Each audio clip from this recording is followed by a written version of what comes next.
You don't need to be a Sikh or even religious at all to feel the impact of that sequence. To truly savor rather than just merely consume is less a spiritual instruction for a specific tradition and more of a reminder of something most people already know but consistently forget. What is in front of us is enough. We just have to slow down long enough to taste it. Hello and welcome back to Religion to Reality. I'm your host, Dave Plisky, and I'm joined by my friend and co-host, Father John Gribowich. Religion to Reality is the podcast about living an integrated life. And for us Catholics, this season, it's all about listening to voices from outside our own faith tradition. We just finished up a couple episodes with Taoism, an episode with Confucianism, and now we're going to spend some time with Sikhism. Our guest, Nikky Singh, today is delightful and does a wonderful job of articulating the Sikh faith, starting with the total basics. So if you're unfamiliar with Sikhism, don't feel like you need to study up before you listen. She's got you covered. She's not just approachable, she's knowledgeable. So I think you'll enjoy hearing about it and find it interesting, if not very endearing.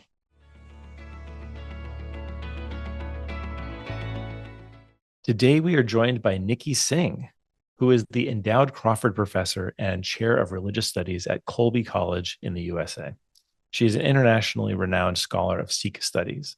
Her latest books include Guru Nanak's Transcendent Aesthetics, poems from the Sikh sacred tradition, Janam Sakhi paintings of Guru Nanak in early Sikh art, poems from the Guru Granth Sahib, and the first Sikh, the life and legacy of Guru Nanak. Dr. Nikky has lectured worldwide and aired her views on television and radio. She serves on the editorial board of several journals.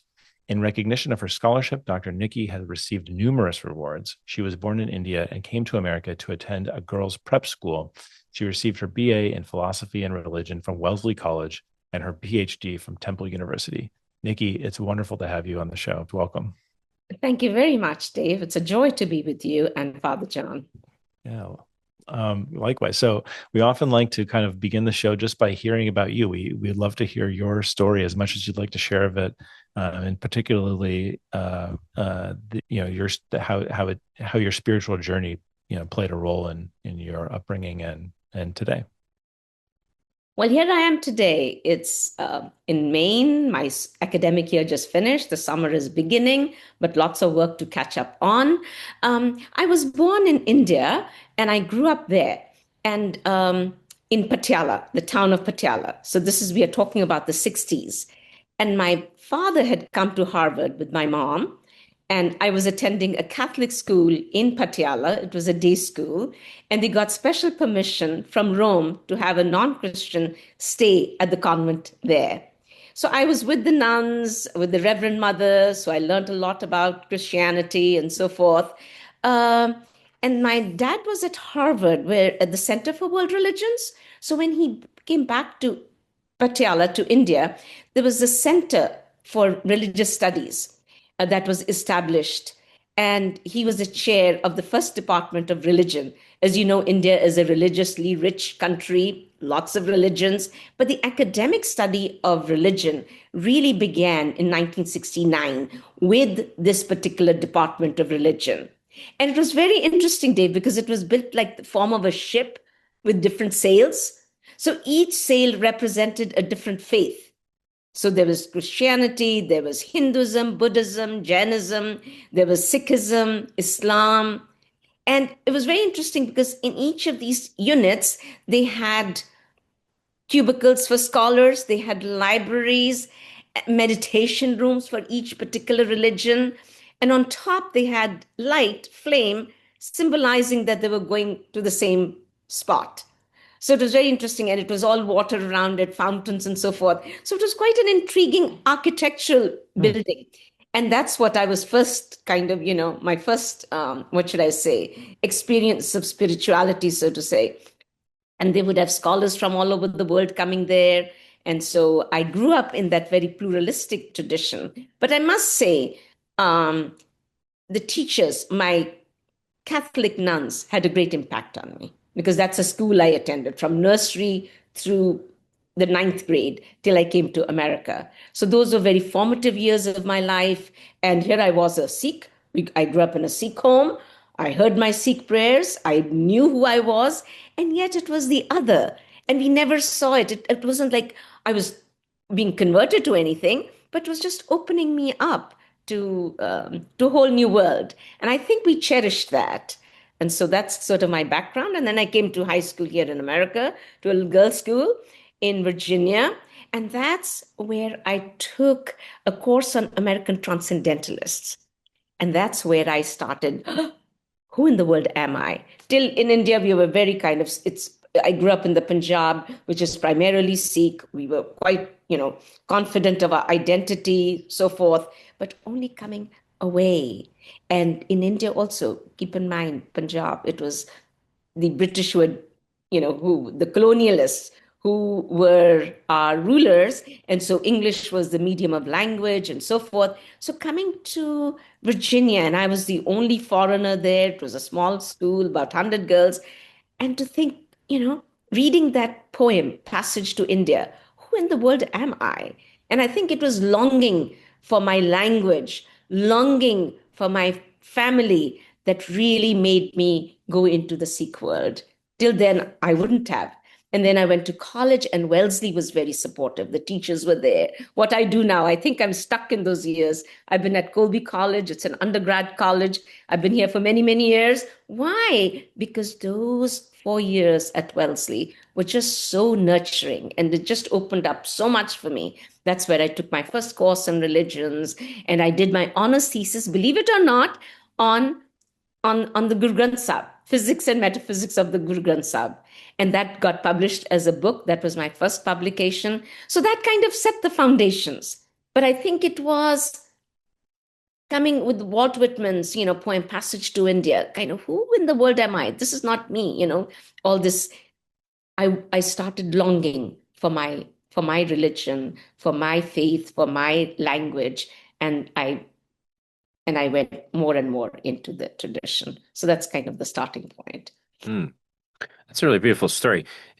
Tell me a little bit more about the experience with the religious sisters, the nuns. You said that they were a big impact. I'm really curious about that dynamic. What was impactful there? They were just so kind and compassionate, and it was just something different. And I learned, staying with them. Our Father who art in heaven, that was before anything, because that's what we, being in the convent. On the other hand, it wasn't like I wasn't forced into it with that image of how I could see the divine in my own way. So I could translate it. And also the hymns, the Lord is my shepherd, nothing shall I fear.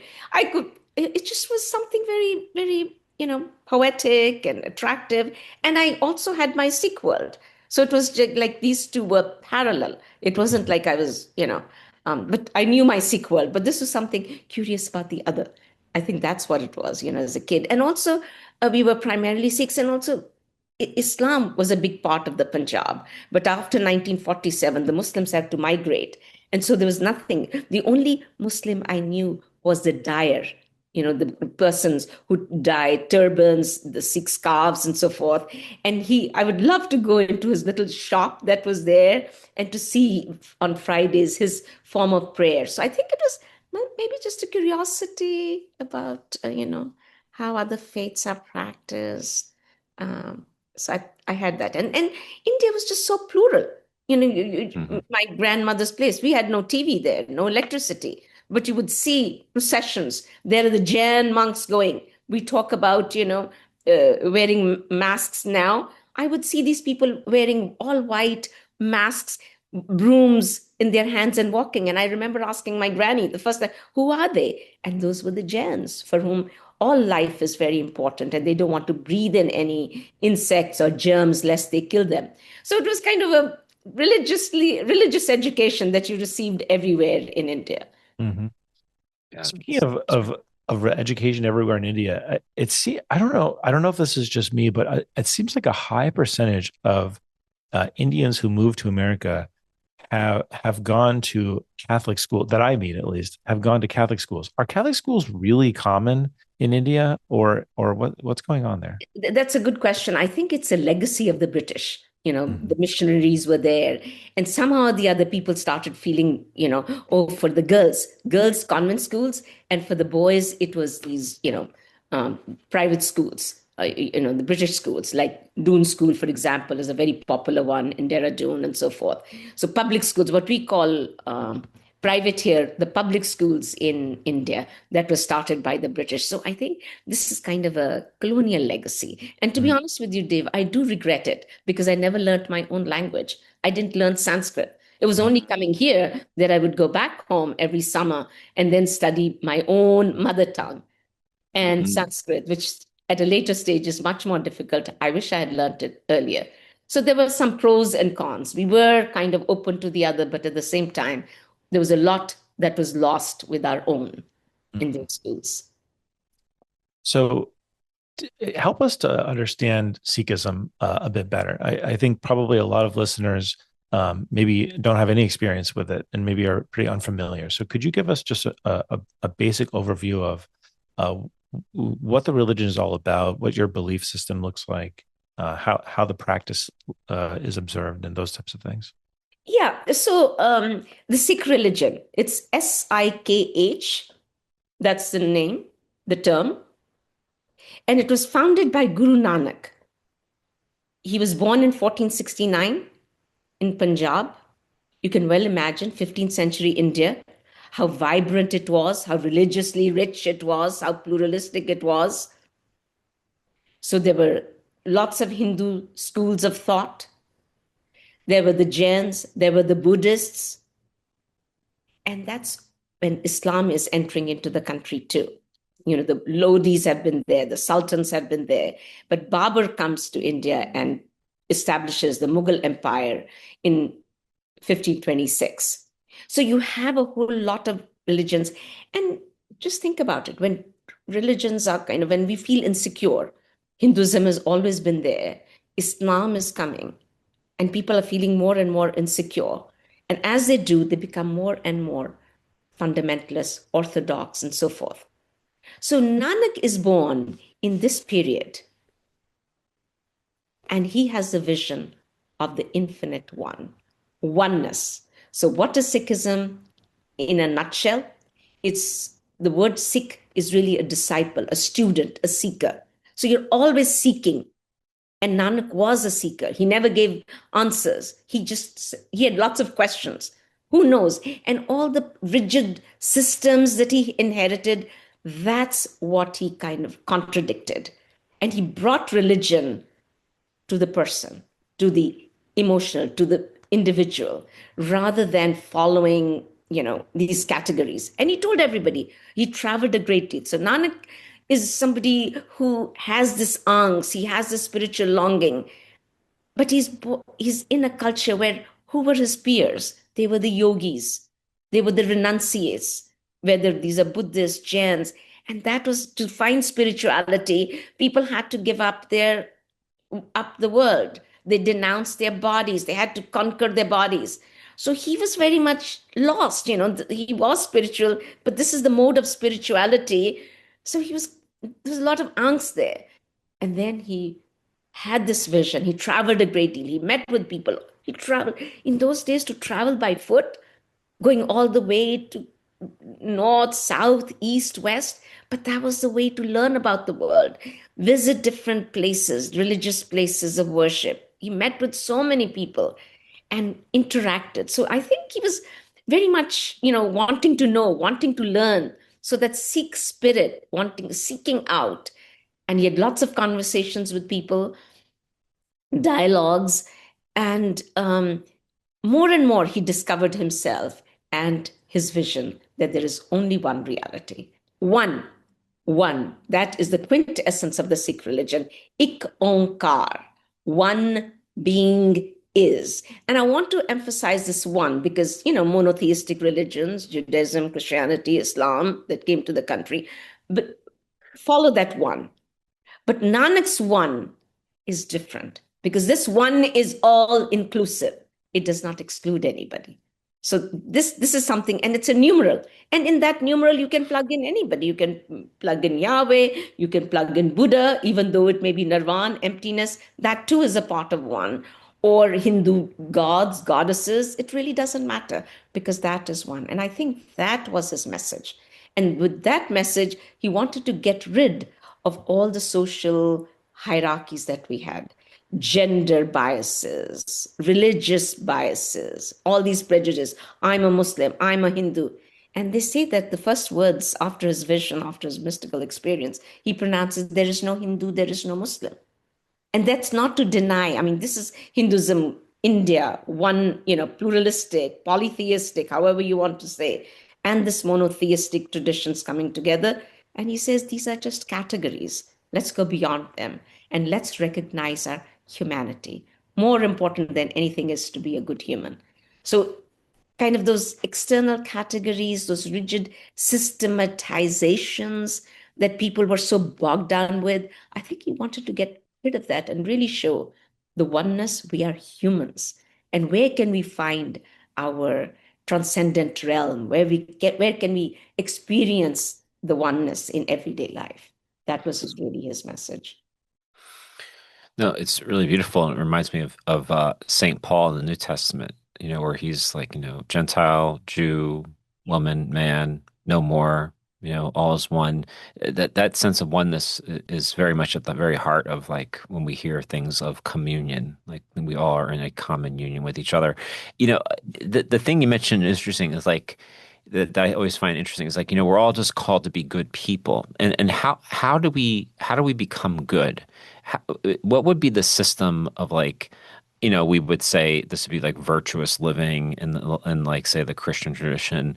But like, what does that look like for a Sikh? How do they understand what the good life is and how they are meant to be good in the world? I think essentially to recognize oneness, the divine one, because that's very important. When, as I said, our Father who art in heaven, hallowed be thy name. Immediately you have that God out there, thou art in the heavens. And I think what he's doing is Nanak's philosophy, his ontological understanding is to bring that one into the everyday world. And for that, some of the institutions that he inaugurated, one, Sangat, to come together. Dave was just telling me that he's going to do some monthly where everybody comes together, kind of a, meeting. And that's exactly what Sangat is, to come together, a togetherness.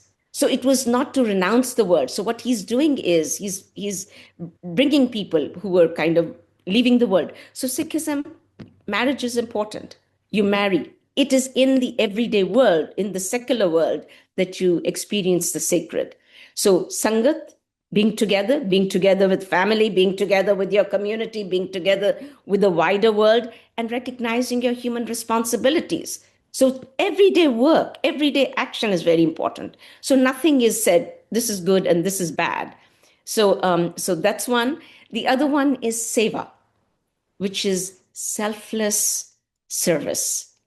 And I think the Buddha teaches it, wherever we are doing things for others, we are building ourselves up. The third would be Kirtan, singing the praise of the divine, which we do with the hymns that, the Lord is my shepherd. Those kind of, when we praise, something happens. All these negativities that we have, they kind of dissolve and we are, exalting the one, praising the divine. It does something to our psyches, to our consciousness. So Kirtan, Sangat, Langar, it's a Persian word, which means really anchor, which is meals, cooking meals together, chopping vegetables, eating together.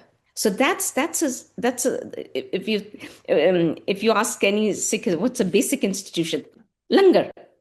Why would Langar be so important? Eating. One, it is feeding the body. You can't think, you can't believe, you can't have faith unless you take care of yourself, of the body.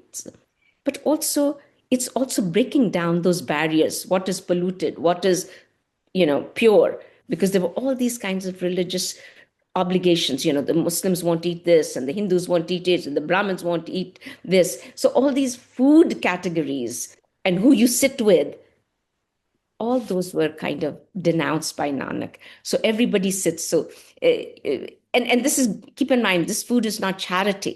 It's coming together and eating and savoring together. And for example, the Golden Temple, which is a very important sacred space for the Sikhs in Amritsar, 80,000 meals are served daily.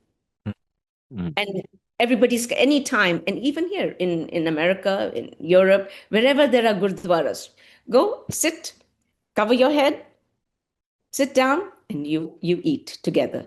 And there's no head of the table, no bottom of the table. Everybody sits in rows, so everybody's equal. So all that equality. So you're putting these things in practice. So to answer your question, to recognize the self and act in correspondence that there is only one reality. One of Nanak's verses that I very much like, Sarab jiyan mein aap pachane, recognize yourself in everybody else. Who do you see? You see yourself in that. So the other is a mirror for you. So you're not dualizing. So the basic problem in Sikhism, what Guru Nanak says, is ego. So when we are stuck in our egos, that's haumai, me, I. That is the core of problems. That's the most toxic stuff, because then everything I do is for me. But when I let go of the ego, there's no dualism between me and the divine or me and the others. So that oneness and erasing the dualism, I think that's kind of Nanak. So and everyday action is very important. There is no sin, by the way. We have this body, we have the 5 senses, and those senses are very important. That's something, which are ignored. And for Nanak, these are very important because these can be cultivated into virtues, satsantok, morality, truthfulness, compassion, patience, or these can degenerate into everything bad, greed, attachment, all that stuff. So these are the basics that we have, we human beings, and we can cultivate them through selfless service, through praise of the divine. These are various ways of refining our basic senses, and we can degenerate them too. And the core, the most toxic stuff is the ego, the haumai, that kind of holds us and creates all these dualities and poisonous stuff. It's really toxic stuff. How do you start to deconstruct the ego? Or, I mean, there's so many different ways that that's spoken of, like smashing the ego, like what does that look like? Like, how do you go about that practice? By, singing the praise of the divine one, oneness, really doing that. Doing selfless action, going in. I'm sitting in America here. I'm feeling that, okay, I'll go and do some volunteer stuff. I'll go to, volunteer myself, go work in the prison, work in a school, work at the pantry, food pantry, homeless shelter. So those are kind of the ways you can, build up or get rid of your ego, rather than everything is for me. How can I make more money? Or how can I sit and, do other things? So I think those are Seva, selfless action, doing Langar, listening to music, to praise of the divine one is these are some of the ways we can go about getting rid of our ego. But I think for me, sorry, but I'm more the poetry person. For me, poetry is very significant. Paying attention to poetry.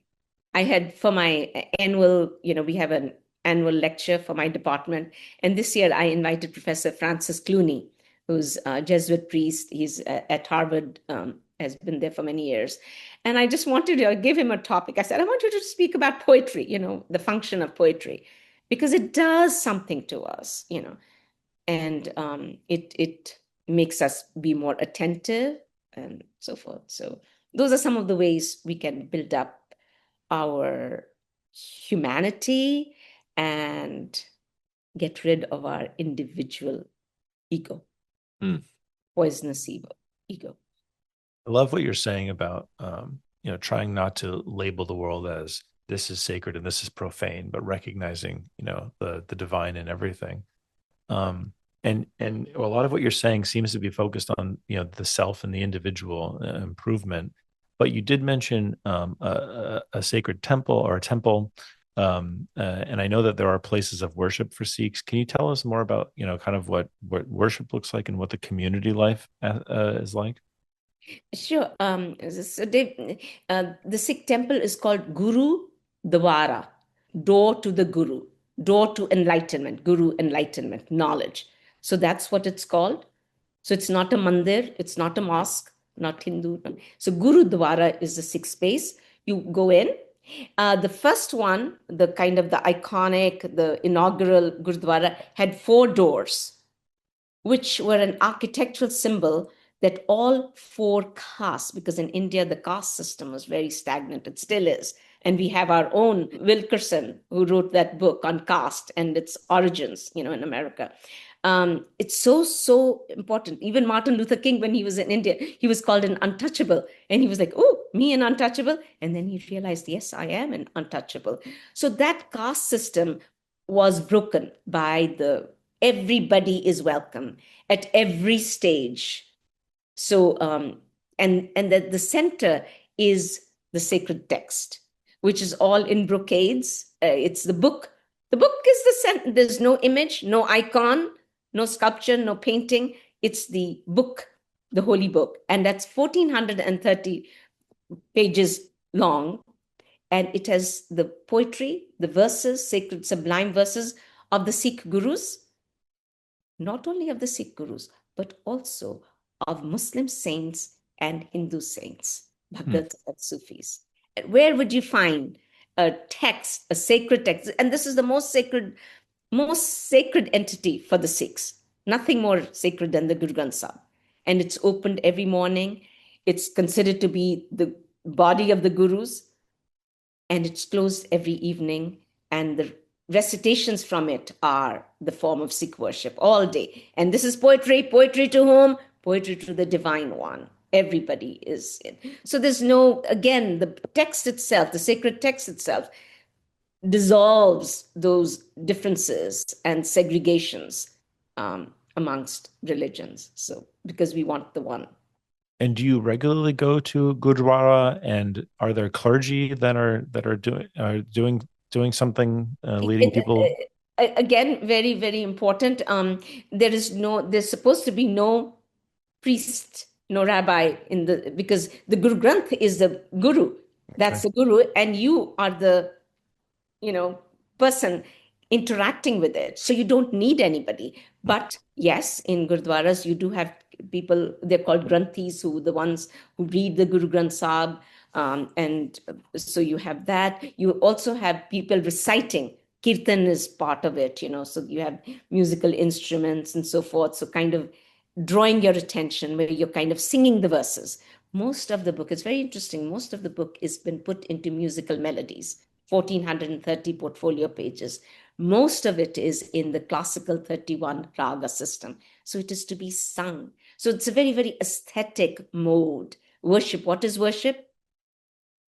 Kind of raising your sensibilities. And I just want to mention that, we're talking about the dissolving of the sacred secular. It's the music itself is a way to build it up. And in Western philosophy, we have religion, we have ethics, and then at the bottom rung is aesthetics. And I think in the Sikh world, all those hierarchies are kind of, eliminated, because the religious is the aesthetic. So when you're singing praise in the musical melody, something is happening to us, and that's raising of this, heightening of the senses.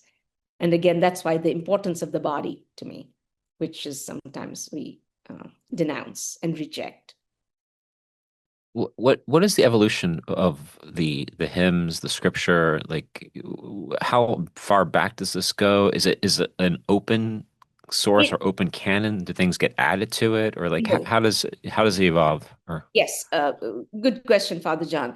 It starts with Guru Nanak's hymns because he is the founder guru, and whatever was in tune with his message was incorporated into the text. And the canon, it was canonized in 1604 by the fifth guru. So there are 10 gurus in the Sikh tradition, starting with Guru Nanak. He wrote his poetry. It was passed on to his successor, Angad. He added, so forth. And then the fifth is the one who canonized it. And that's what we have, the Guru Granth Sahib. Later on, the 10th Guru's father, Guru Tegh Bahadur, the 9th Guru's verses were added later. But that's nothing. This is it. And very interestingly, Guru Arjan, the fifth Guru who created this text, he offered it as a metaphor, the metaphor of a platter with 3 dishes. Thal, platter, with 3 dishes: Sat, Santok, Vichar. Truth, Santok, contentment, Vichar, reflection. And these dishes are to be, not just to be eaten, but savored. Jeko khave, jeko punche, tiska hui udharo.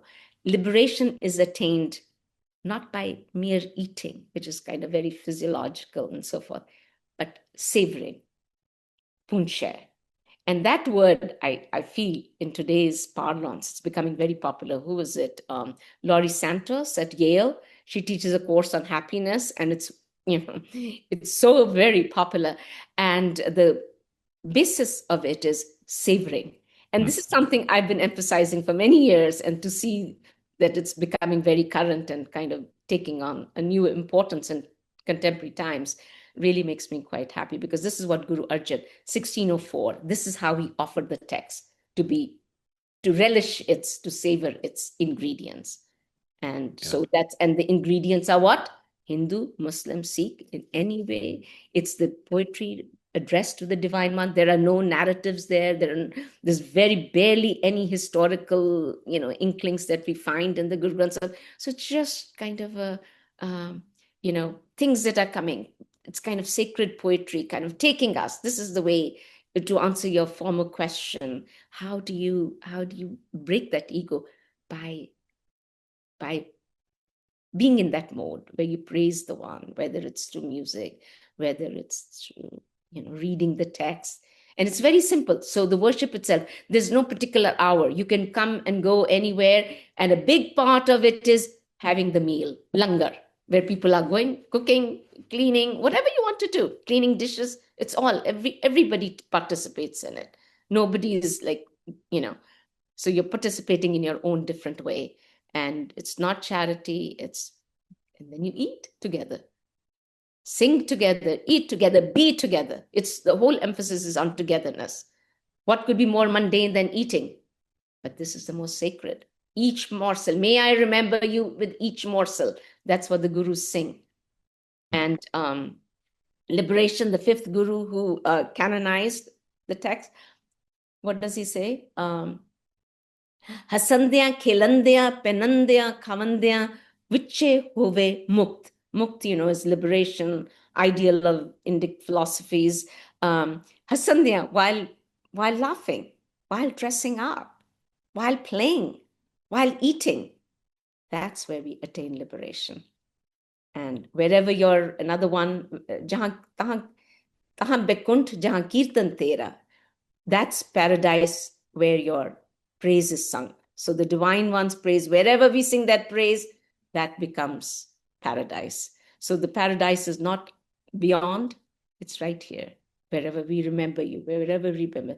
So that sacred, secular, even the gurdwara can be anywhere. Dave, you had asked me that question earlier. Wherever your praise is sung, that's where it is. So it doesn't have to be a formal space. And many of us, I don't have a gurdwara near me. So, but I feel, I can practice it. I have the Sikh scripture and, reading from it. One of the daily kind of routines is when you open the text, and you just open it at random. And whatever that verse is on the left side, that's kind of your guiding principle of the day. And you may get the same thing at different times, another month, another year, whatnot. But somehow or the other, it kind of intersects with my own issues, whether anxiety, joy, etc., and that timeless. So there's always kind of the timeless and time interaction that's taking place in the Sikh world. It's here. Mm. Yeah, that's beautiful. I mean, there's practices like that in Christianity. People are very much connected with the scripture and just opening it up randomly and seeing what's speaking to them that day. I'm really curious about the process of one becoming a Sikh. Is that such a thing? Like, for example, at the meal, is anyone welcome to be there, or is there some type of process to kind of understand, to orientate a person as to what is about to happen? Or no, everybody's welcome. Just sit and eat. Yeah. We were in Dublin this summer, and I was going with some, just on our own, my husband and I, and we ran into these students, and we go eat here every day, every Sunday. So no questions asked, nobody, just all you have to do is sit on the floor. Everybody sits together and have your heads covered and no shoes. That's anybody. I used to do something over the summer at Montreal, at McGill. And so we were taking a group of students to the local gurdwara in Montreal. And so there was a taxi driver, and I was giving him directions. I said, the gurdwara, such and such. Oh, I go there all the time. I go and have langar there. It's vegetarian meal. So he knew more than I did where to go. And so nobody is asked. No. Yeah, I'm also thinking about here at the school where I teach, some of the teachers, we have like a mindfulness course, and we do mindful eating, and they take like a raisin and just like, use the raisin. Yes. And allowing that to recognize how much is happening in just such a small piece of food for the senses. Beautiful. That's it. I will use that. Yes, it's really important because we don't pay attention, and especially in our modern world, so much happening, so many options and so forth. It's just creating such tensions amongst us. So just to take that time, I have to read you. Can I read you my students? I taught this course on religions of India, and can I read you a little bit? And this is my student. Absolutely. He's a Mason List. He's an economics major, and he may be a sophomore. Baseball player. I had a whole lot of baseball players in my class, and they were just so wonderful. I can't tell you, such great students. So this is, I just read it, the grades were due on Tuesday. I was reading it then as I was going to Princeton. Reflecting on this course as a whole, I find it remarkable that a religious tradition so geographically and culturally distant from my life could offer something so immediately impactful to my well-being. I joined the class expecting to be an outsider, looking in, but now I can leave with a thought process for living that I fully intend to carry with me. I really enjoyed this class, and I'll make some very valuable lessons with me. More specifically, the fact that the cycle of Guru Nanak's teaching is one that anyone can enter. Knowing that savoring trains attention, and that attention reveals how much we have been given, and that recognition becomes gratitude on its own, is an incredible, valuable piece of knowledge to have as I progress on through life. You don't need to be a Sikh or even religious at all to feel the impact of that sequence. To truly savor rather than just merely consume is less a spiritual instruction for a specific tradition and more of a reminder of something most people already know but consistently forget. What is in front of us is enough. We just have to slow down long enough to taste it. Just as you were saying, Father John, about the raisin, in one raisin, So I thought this was my student. I was really, really happy. And so many of them, I had 33 students, and most of them had responses which they will take on. It's not religion, is not to become a Sikh or anything. Not at all. But to get something out that we can use. I don't know. I just feel I'm a utilitarian. I want to make use of things, make use of poetry, make use of knowledge.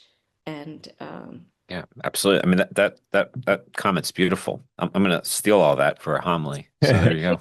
By the way, the raisin meditation that you mentioned, I recently listened to an audiobook by John Kabat-Zinn, super short. It's like 2 hours. It's called Mindfulness for Beginners. I think it's a book also, but I think that the audiobook makes more sense for this case because the second half of the book is he leads you through a few meditations, mindfulness meditations, one of which is the raisin one. So if you want a very good guide to do it for you, I can't recommend that enough. And that's cool. So Nikky, the one of the most visible aspects, you in passing much earlier mentioned the turban, and I feel like that's one of the most visible kind of distinct things that you might see it would say, oh, that's probably a Sikh. Tell us more about the turban, and are there other things that we might look out for but I just want to know what the meaning is and more yeah, about that. and that goes back to Father John's earlier question, Sikh, what is a Sikh identity? So Guru Nanak is the founder who gave us this notion of oneness, gave us these institutions of, togetherness, Sangat and Langar, Seva, etc. Fifth Guru gave the book, space, gurdwara, the golden temple where everybody can come together. That was a consolidation of identity, getting a sacred space, having a sacred text. The 10th Guru, Guru Gobind Singh, he's the last of the 10 Gurus. He's the one who gave that physical identity format. How can a Sikh be recognized? And there were the 5 Ks that he gave. And long hair, kesha, steel bracelet, kara, kirpan, a sword, kacha, long underpants, kanga, for the comb, for the hair, long hair. Now, these are 5 very simple items of faith, Sikh faith. So the turban is to kind of cover your head as a, so it was not to be because the ascetics had long hair. Remember all the yogis and so forth, the dreadlocks of modern times. So people had long hair. But this was not to be that. You're a part of society. You have to be a civilized person. So that's why long hair and the comb, to comb your hair, to kind of be a part of our civilization, to be a part of member of society. And so turban is kind of covering your head, covering your hair. So that's what it's. So uncut hair. So you don't have men cutting their beards or women, we have beard. I don't have short hair, bobbed hair or anything, braid or whatever. And then this, the kara, everybody may, and these are for both men and women. These are not just for the men. So these are both for men and women. And the kara is, all action is good because the actions, your status and so forth, dependent on, where you were born, whose family you were born in. Caste is all, caste, class, your professions, all dependent on your biology. And the 5th Guru erased all that. He gave those 5 people to drink nectar from the same bowl. So to spit out all kind of differentiations. So the kara kind of a symbol that you remember the one all the time and every action is sacred. So there's nothing, no act which is bad. Of course, immoral acts. You can't do that because you're keeping the one in mind. Same thing, the underpants, to have respect for your body because the Jain monks and so forth walked around, they had conquered their bodies and they would walk around nude. And Guru Nanak was not for that. You have to take care of yourself and respect your bodies and respect the other bodies of others. So that's a sign. And the sword became a symbol because, as I was saying earlier, the Mughals were rulers and Aurangzeb, there are certain rulers like Akbar who were very pluralistic and very nice and, open to the Sikh tradition. But then one of the ones towards the end who was during Guru Gobind Singh's period, was somebody who wanted to make India into an Islamic country. And so the Muslims were given priority and all the others could not carry weapons and so forth. And so Guru Gobind Singh wanted people to be strong and courageous and fight against injustice. And sword became a symbol that everybody should be able to free to carry the sword. And did we forget anything? Okay, but are people's, I mean, I obviously, you're not wearing a turban. Well, maybe it's not obvious to our listeners, but no, but it's not necessary. I don't think it's necessary. Long hair is the necessity. It doesn't say turban is not the necessity. I see. But you don't carry around a sword, right? But you can have it in a symbol. Sometimes I have a little necklace. It's symbolic, you know. Okay, yeah, I like that. My dad had it in his comb, a tiny little thing that was in his comb. So it's more cool. So it doesn't necessarily have. These are symbols. And that's what I have a book that I did, remembering the birth of the Khalsa, because it seems very patriarchal. And I wanted to do it from a feminist perspective. And to me, these 5 items of faith are all in the Guru Granth, in Sikh scripture, and in Nanak's poetry. And they are kind of given a materialistic, physical, corporeal aspect by the 10th Guru. But they're all there and we can find it. And he made it into, and it's also the sword of compassion, sword of wisdom.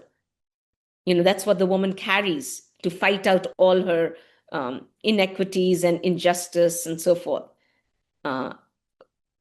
We find that, I think there was some image when I was doing some research, even of the Virgin Mary, some artwork where she has a sword in her hand. So to me, it's more, these are, I wanted to show them rather than as signs, these are symbols which have a much larger meaning to them. They have much more humane dimension to them rather than these very artificial external signs. And sometimes, I'm sometimes upset with my own community when we make them into mere signs and not see what's behind them. So to me, it's really important to see the message of the gurus, the message of the scripture, and read that into what we wear, because that's where we get more strength and more power of these symbols. Jan, you going to take us into sacramentalism? Yeah, I mean, I'm reading a book right now called Sign and Symbol right now. So I mean, yeah, I mean that's so interesting because symbol is very important within the Catholic world. I mean, the Christian world. I mean, especially in the sense that a symbol is a reality too. It's not simply just like you said, a sign that's pointing you to something. It's an embodied reality, which elevates the importance of it, because it's revealing something about the truth of existence, the truth of life, the truth of relationality, whatever you want to kind of say that it is. So I think that's a really fascinating concept to just kind of sit with. Like, we often just kind of conflate those two words as meaning the same thing, a sign and a symbol. But like a symbol is really like embodying a reality. Exactly. It's an existential. It's something that we live. It's not just at an abstract and, or just a mere, this means this, it's more, there's a subjectivity to it. There's a feeling to it. There's an affect to it, the flag symbolizes something, Right. Right.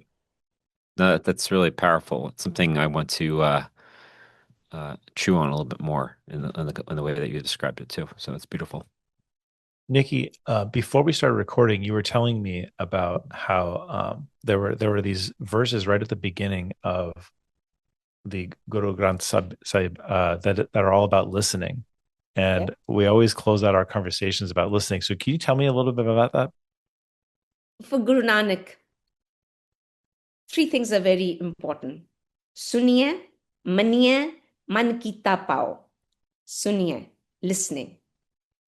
Listening is really important. This means we are giving the other importance and we are really putting ourselves below them. It's somehow understanding, literally standing below.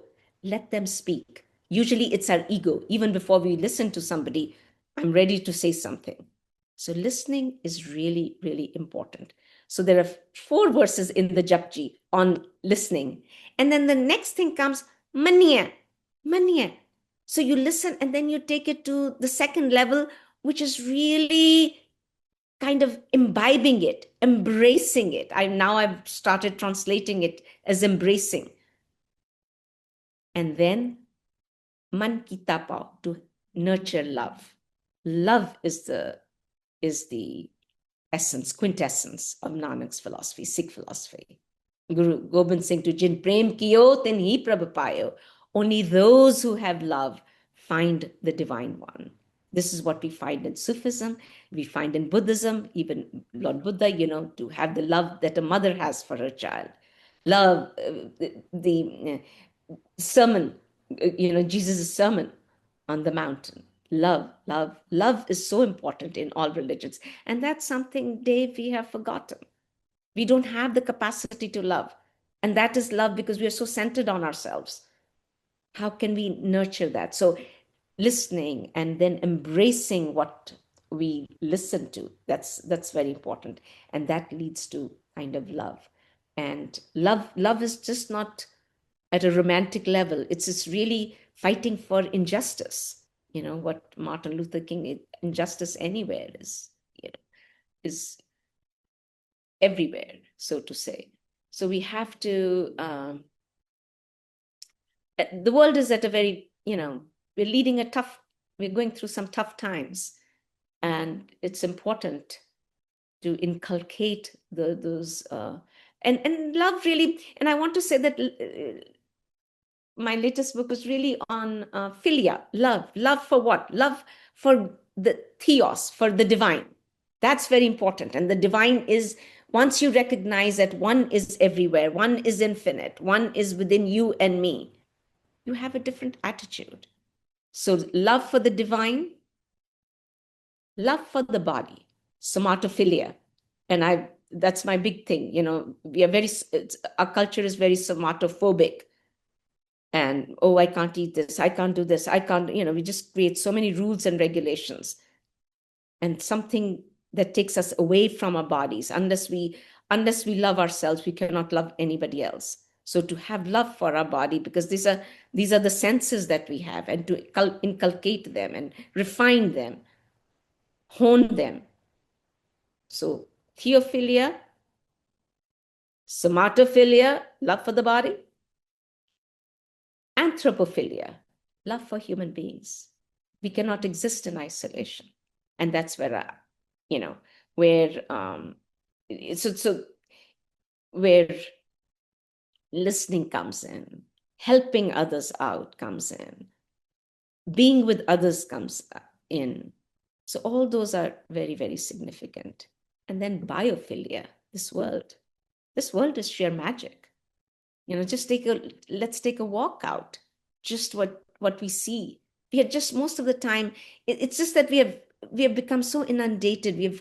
To me, aesthetics, as I was saying, is very important, because the opposite of aesthetics is anesthetic. You take some anesthesia, you don't feel a thing. And I think that's what our culture has become. How to heighten ourselves, how to feel things. Savoring, as you said, looking at the raisin, that meditation, Father John, you were talking about.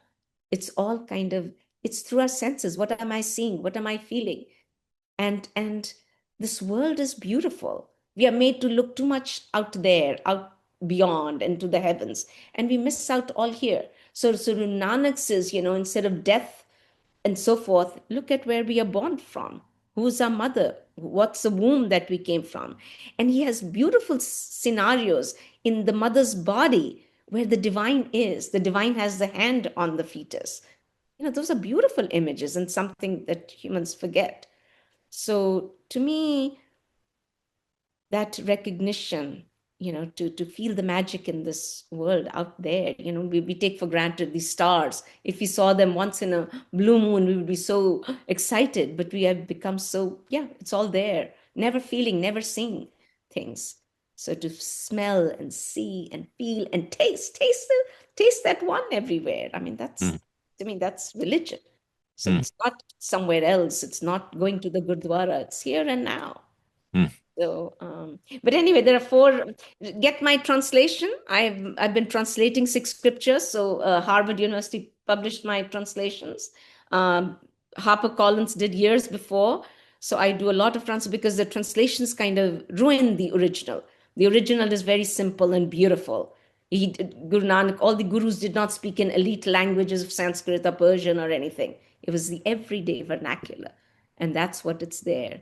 And so to have that, to get that feel for that language, it's important to read the original and translate. So instead of thous and these that, that translators kind of interject, love. Well, I love that it all leads to love. But going back to the idea of listening, how do you cultivate a posture of listening so that you can embrace it and then eventually live that posture of love? How as a Sikh do you become a good listener? I think practicing it at the everyday level. I see somebody, hello, how are you? Off I go. Do I listen? No. So to be there, yes, how are you? To really, really hear them just at that very basic level, Dave, which we don't do. We ask, it's so common, hi, how are you? Off we go. Do we pay any attention to the other?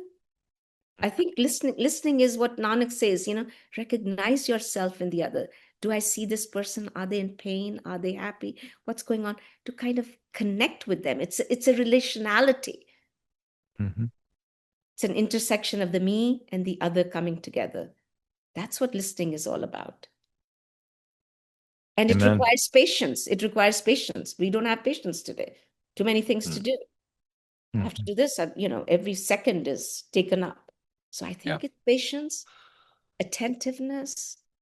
It's just simple things. We don't have to, listening is, I'm listening to you. Those are, we start right here, not at a later time. Yeah. In the simple things. Well, I'm imagining, once upon a time when I was looking at undergrad schools, I looked at Colby College. Oh and my so gosh, and so I'm just imagining what my life might have been like if I had taken a religion class with Nikky Singh instead of that's the only thing that went against you today, not accepting Colby. Yeah. It's a lovely college. I really love my students. They're just so adorable. Really, really. I cannot tell you. And this is my perfect integration, What do I want? What do I love doing? Going into my class and seeing them. And then I want to come back, sit at my study and write. Write what? About Sikh scripture, about poetry. So my world is so, also so integrated. That's totally, right. Total synchronicity between my professional life, my personal life. And I'm really, really glad and to meet people like you and Father John and so forth. I just feel so honored. And when I go, there aren't too many Sikhs in this, in Maine, very, very few. But I go to California, I go to New York, anywhere. It's just such lovely people and everybody accepts me. And I think that's what, although I came very early in life, I was only 14 when I came to America. I kept my identity because people were so good to me, both at home in America and my teachers. They gave such confidence. My students, so your identity is reinforced how you're seen by others. And they really reinforce me and they validate me. And I didn't have to be anything else than who I am. And so it just gets more and more reinforced. So thank you. And I'm really grateful. Great meeting you, Father John. Yeah, Great so beautiful. So I really am very, very honored to be with you both. Oh no, yes. we've been very pleased to meet you and to hear from you, and this has been great. Thank you so much for coming on the show. Bye. Bye. Nikky Singh, what a helpful and clear articulation of the Sikh tradition. I'm still thinking about her comment about signs and symbols. The beauty of how we understand the sacraments in the Catholic faith is that they are both signs and symbols, and not only that, but that they effect what they signify. I think that's the same type of thing that Nikky was getting at as well, and it's what Father Michael Himes discusses in his book, The Mystery of Faith, whose subtitle is something like An Introduction to Christianity, but it actually makes a number of very deep points. And the one on the sacraments that he makes is that because everything comes from God, everything really is a sacrament because everything points beyond itself to God, if only we have the eyes to see and the attention to notice. Well, we're on the home stretch of the podcast. I think there are only 5 episodes left. Join us next time for our last session with people of non-Christian traditions. We started in Christianity with a Catholic, a Protestant, and an Orthodox, and we'll end the season with Christianity as well. But before we get there, we're going to spend an episode with some Shinto priests, Taishi Kato and Ann Evans. Also, I have to say that I love the fact that Nikky mentioned the monthly interfaith gathering, since that's what I'm about to do now. Yeah, I know you might be binging this and you're like, Dave, I've heard this so many times. I know you have a monthly gathering. Well, my question to you is, why haven't you signed up yet? Head on over to our Substack, religiontoreality.substack.com, and check it out. You can find the registration link there, and we'd love to see you on the first Wednesday of the month for an hour meditation and discussion on some topic. You know, it'll change every month. First Wednesday, Substack, Religion to Reality. Find it. We'd love to see you there. Religion to Reality was created and is executive produced by me, Dave Plisky, and is produced and edited by Nick Strapoli and Connor Donnelly. You can find the show notes and other resources at religiontoreality.org. Subscribe wherever you listen to podcasts.